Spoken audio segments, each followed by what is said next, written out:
Señor les bendiga, mi nombre es Daniel Pereira, pertenezco a la iglesia en Prat, de la zona metropolitana, y vamos a continuar hablando acerca de esta temática que estamos tratando en el mes de la Biblia, acerca de lo que es la declaración de fe de nuestra corporación Iglesia Evangélica de Vitacura. Entonces, al comenzar a trabajar en este contexto, se han ido tratando una serie de puntos relativos a la declaración de fe, ya tanto en la detallada como en la resumida. Y lo que vamos a hablar en el día de hoy guarda relación con el punto 7 de la declaración de fe, que habla del hombre y el pecado, donde la declaración de fe señala que el hombre y la mujer fueron creados originalmente imagen de Dios. En su decisión pecaron delante de Dios y como consecuencia de esa desobediencia fueron separados de su creador, corrompiendo su naturaleza e imputándola a las demás generaciones. Entonces, este punto de una u otra manera trata dos temas puntuales dentro de lo que es la doctrina, que es el tema de la teología del hombre y la teología del pecado, las cuales van de una u otra manera ligadas el uno del otro. Pero lo que nos va a convocar en este video, o en el día de hoy, es el tema del pecado, ya que el tema del hombre ya fue tratado. Y este punto lo vamos a separar de manera genérica. Primero vamos a plantear un gran punto que es la posición pecaminosa del ser humano, y ese punto se va a subdividir en tres áreas. Primero, hablar del origen del pecado, tal como lo detalla la declaración de fe, las consecuencias del pecado y a la vez también la imputación universal del pecado, como este pecado de una u otra manera es imputado no solamente a los que pecan originalmente, sino a toda la humanidad. Entonces, lo primero que de una u otra manera tendríamos que definir un poco la terminología o el campo de estudio dentro de la teología que define lo que es pecado. Entonces, este punto, esta área de la teología se denomina la martiología. Entonces, la martiología proviene de dos palabras griegas, que es hamartia o amartia, de acuerdo a cómo pronunciemos ahí el alfa, concepto que significa errar el blanco. Y es probablemente una de las definiciones más populares también del pecado, el concepto de errar el blanco. Y más la palabra logía, que de una u otra manera definen o nos parten definiendo de que es el estudio del pecado o el estudio de errar el blanco. Entonces, esta doctrina cristiana es estudiada por todas las ramas del cristianismo y de una u otra manera, un poco también como lo definen acá, esta definición un poco católica de por medio, habla del estudio del pecado, y en el caso de ellos lo plantean como pecado eterno, pecados imperdonables. En nuestro caso nosotros lo vamos a plantear como el pecado propiamente tal de manera genérica. El pecado, no solo los pecados imperdonables, sino todos aquellos pecados que de una u otra manera envuelven al hombre, ya que lo vamos a tratar en un concepto de cómo esto surge o cómo esto se empieza a originar y cómo esto de una u otra manera se comienza a deslizar a las futuras generaciones. Entonces, que es parte de lo que nosotros planteamos dentro de nuestro estudio, nuestro dogma como misión. Entonces, al hablar de la posición del pecaminoso del ser humano, lo primero que debiéramos hablar es del origen del pecado. Y esto nos remonta al Edén, al huerto del Edén, donde tal como va a señalar la declaración de fe, la Biblia enseña que el pecado entró en el mundo por la desobediencia de Adán y Eva y como consecuencia de la separación entre Dios y la humanidad.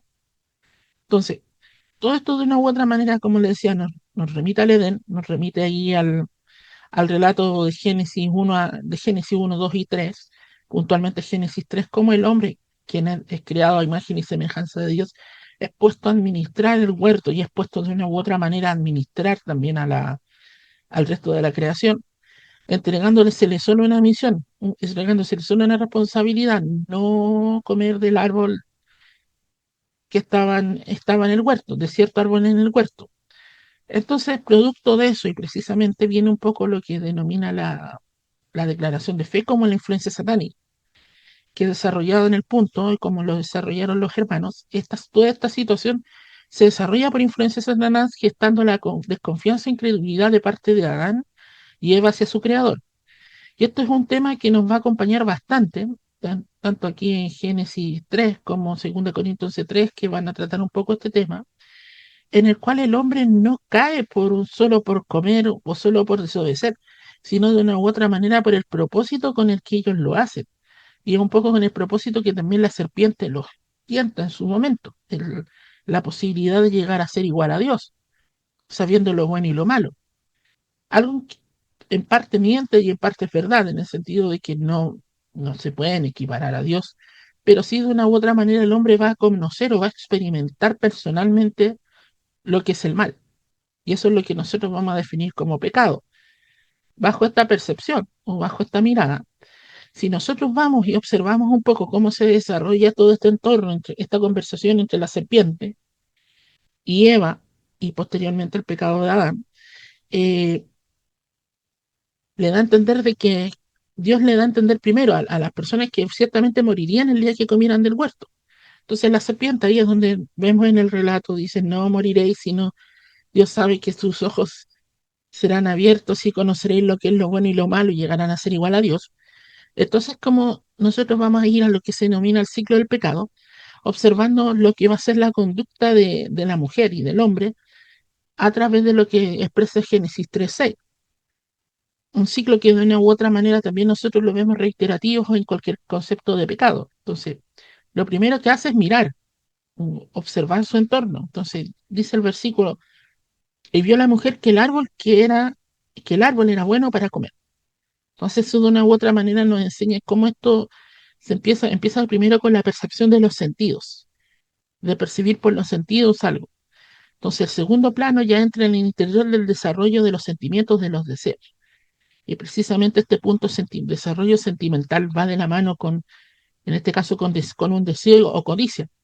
Y es lo que describe el texto bíblico diciendo, y que era agradable a los ojos este fruto de árbol codiciable para alcanzar la sabiduría.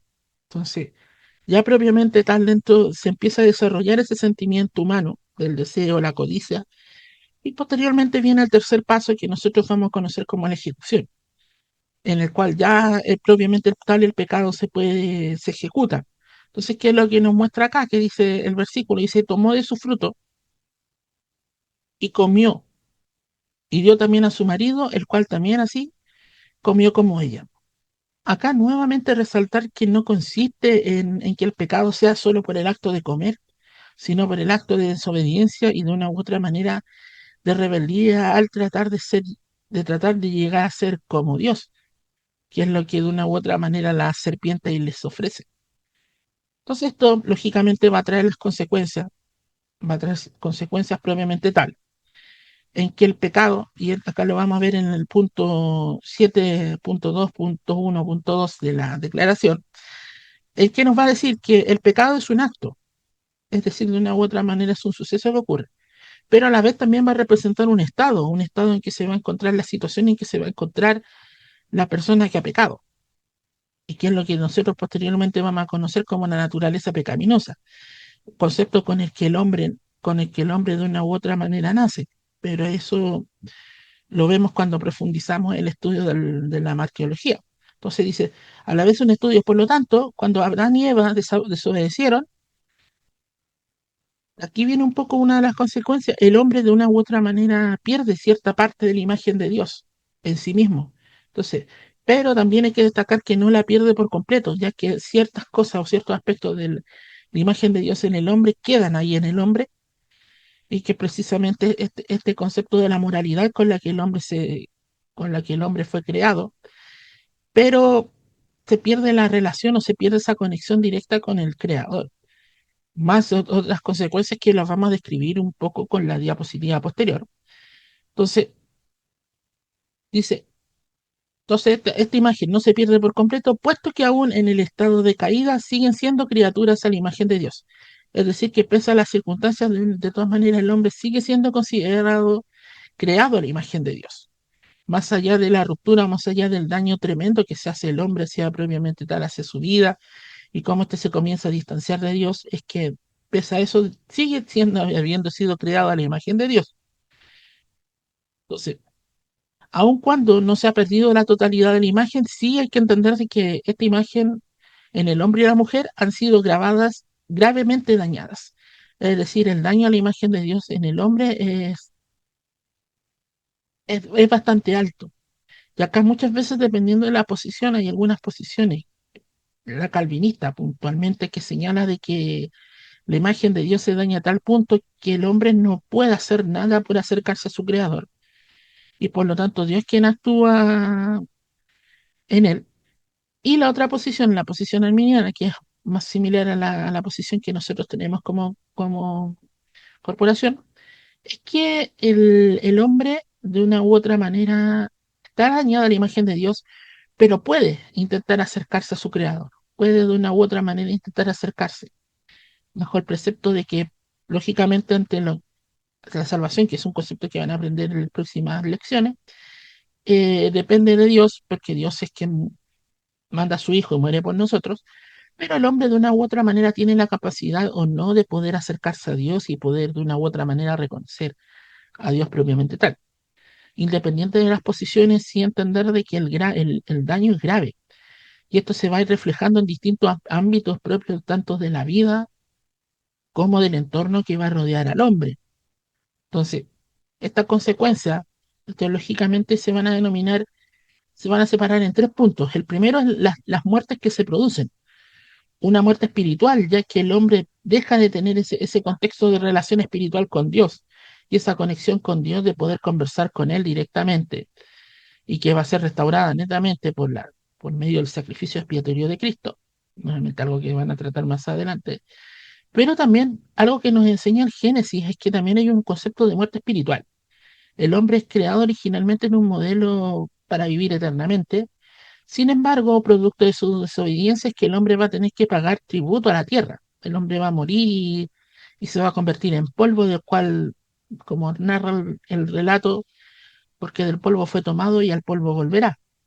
Entonces, eso representando la muerte física y a la vez el contexto de las enfermedades, lógicamente también el contexto de las enfermedades que nos acompañan. O sea, las enfermedades que nos acompañan nos, no directamente son relación, no son 100% atribuibles a nuestros pecados, sino todo esto de una u otra manera es al pecado propiamente tal como algo general, como algo que existe dentro de la humanidad.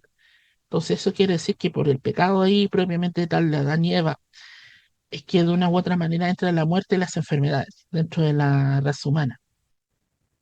Otro concepto que también nos va a enseñar Apocalipsis es que el concepto de que la muerte también es eterna, en el sentido de que el hombre finalmente muere espiritualmente y esa muerte va a ser eterna y va a ser permanente en el tiempo. El hombre va a estar ahí muriendo durante toda la eternidad, algo que se van a desarrollar de mejor manera en escatología, los planos escatológicos, pero acá de una u otra manera describe a lo que sería la humanidad sin la intervención de Cristo, que también la vamos a ver cómo eso sucede. Otro punto que aquí también va narrando es que no solo el hombre individualmente se corrompe, sino también se corrompe la naturaleza propiamente tal por el pecado, todo lo que de una u otra manera lo rodea. El mismo texto de Génesis dice que maldita será la tierra, eso es de una u otra manera producto del pecado humano. Entonces, dando a entender que todos los problemas que hoy en día vemos, las crisis energéticas, las crisis ambientales propiamente tal, son causa del pecado humano. Y eso nosotros lo podemos observar con distintas situaciones que han ocurrido en la historia, en la cual el hombre ha dañado de manera irreversible a la naturaleza y en la cual hoy en día los recursos de un año se acaban bastante temprano, producto de que la Tierra ya está está entrando en un punto de no retorno en su destrucción. Entonces el daño a las aguas y todo eso de una u otra manera es consecuencia del pecado del hombre. Y el pecado, el mismo pecado del hombre ha llevado a los niveles de contaminación, a los niveles de dañar al planeta, y eso nosotros lo vamos viendo constantemente en nuestro entorno. Entonces, ahí, con respecto a a las alarmas, y lamentablemente ese daño se ha vuelto irreversible.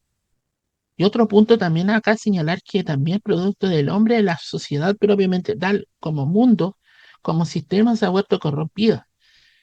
El hecho de que muchas veces nosotros tengamos gobernantes, independientes del sector político, que sean corruptos, el hecho del el enriquecimiento ilícito, el hecho de las hambres, son consecuencias del pecado social, del pecado de la corrupción social, porque el pecado propiamente tal se traspasa a todo el concepto social y como todos son pecadores, punto que vamos a señalar más adelante, lógicamente todos de una u otra manera influyen, todo esto influye propiamente tal en toda la humanidad, en toda la humanidad, en toda la estructura. Es lo que de una u otra manera el apóstol Pablo y varios de los escritores del Nuevo Testamento llaman este mundo o este siglo. Este siglo está corrompido y de una u otra manera solamente será restaurado cuando Cristo venga. Entonces, eso es parte de las consecuencias del pecado.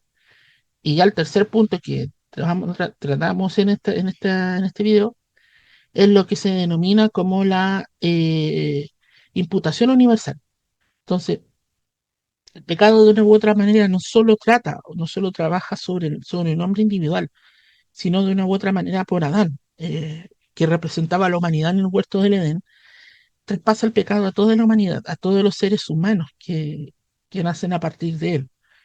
Entonces, bajo esa premisa, además es que no solo este pecado traspasado, que es lo que nosotros vamos a denominar la naturaleza pecaminosa o la tendencia del hombre hacia la maldad, hacia el pecado, sino también que propiamente tal cada persona como ser individual peca. Entonces eso, la Biblia enseña que el pecado es universal, es decir, todos pecaron. Por cuanto todos pecaron, están destituidos de la gloria de Dios. Es decir, de una u otra manera, no solo queda nada, sino todo eso va compartiendo y cada uno de nosotros va compartiendo esa naturaleza pecaminosa que de una u otra manera existe. Que ahí posteriormente vamos a ver cómo Dios la va a tratar a través de la sangre de Jesucristo. Pero en todos nosotros viene todo esto dentro de nuestra propia naturaleza, fusionado con nuestra propia naturaleza, y que de una u otra manera nos corrompe como seres humanos, nos corrompe como sociedad. Entonces, esto también viene desde el nacimiento del hombre y la mujer, ya que la mujer poseen un estado de inclinación hacia el pecado, hacia lo pecaminoso. Todos los seres humanos, por naturaleza, están en un estado de condenación y son necesitados de redención. Es decir, este pecado que de una u otra manera se le imputa a toda la humanidad, porque todos pecan, porque todos constantemente se encuentran en situación de pecado, la única forma de poder redimir o poder de una u otra manera ser salvos y librarnos de la condena, precisamente a través de la redención de Cristo, a través del pago en la cruz por el pecado y la vida de cada uno de nosotros, tal como ahí nos señalan los textos ahí planteados. Entonces, ante esto, tal como hemos ido planteando, el pecado tiene un origen, tiene consecuencias y de una u otra manera repercute o es imputado a toda la humanidad sin distinción. Y el único camino propiamente tal nos enseña el escrito es la redención a través de Cristo. Y hasta acá quedaría mi intervención. Que el Señor les bendiga mucho y que cada uno de estos videos que hemos ido preparando para ustedes sean de bendición para su vida. Que el Señor les bendiga y puedan ahí disfrutar acerca de estas fiestas patrias que todavía estamos viviendo. Que el Señor les bendiga.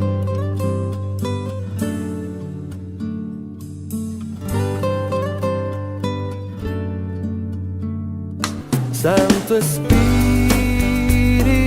ven sobre mí.